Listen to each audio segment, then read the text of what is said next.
राजकारणातले अंडीपिल्ली माहिती आहेत, डाव माहिती आहेत आणि विशेषतः वाल्मिक कराड आणि धनंजय मुंडेचे डावपेच माहिती आहे. असाच माणूस विरोधात गेल्यामुळं आम्हाला लोकसभेला पराभव पत्करावा लागला.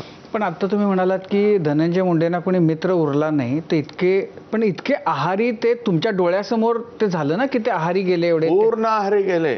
वाल्मिक कराडांनी त्यांना बघायचं काही शिल्लक ठेवलं नाही.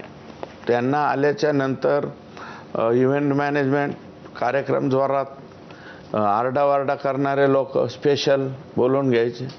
महिलांना बोलवलं म्हणलं 300-500 रुपये देऊन महिला बी बोलवून घ्यायच्या तिथं.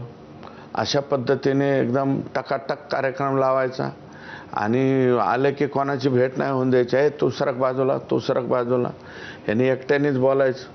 धनंजय मुंडे बी चांगलं चाललंय, बाकी सगळं येतंय, जे त्यांना हवं आहे ते सगळं त्यांनी पुरवठा करायचं. म्हणजे आल्याच्या नंतर परत जाईपर्यंत त्यांना वाटं लावायला ह्यानेच जायचं.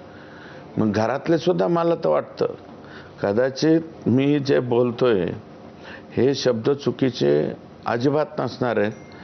त्यांचे घरातले चुलत भाऊ वगैरे जे आहेत ना धनंजयचे किंवा त्यांच्या सौभाग्यवती, ते सुद्धा कदाचित थोड्याफार नाराज असतील की ह्या प्रकारामुळं. आणि घरातल्या कोणाचंच काय चलून नाही दिलं त्यांनी. बाई म्हणजे धनंजयची आई आहे, बाई 1.5 वर्षापासून नात्र्याला राहायला गेली, अजून परत आलीच नाही, दुरुस्तीच झाली नाही त्या घराची. अशा पद्धतीचं वागलेले आहेत. त्याच्यामुळं हे एखादा मित्र म्हणून किंवा कार्यकर्ता म्हणून कुणावरती किती जबाबदारी सोपवायची, काय सोपवायची हे धनंजय मुंडेंना कळलंच नाही आणि हे काही करत बसले खाली. त्यामुळं प्रचंड रोष. वाल्मिक कराडवर जेवढा राग नाही त्याच्यापेक्षा 1% राग हा धनंजयवरती यायला लागला. या सगळ्यामध्ये प्रश्न असा की ज्यावेळी चार्जशीट पण दाखल झाली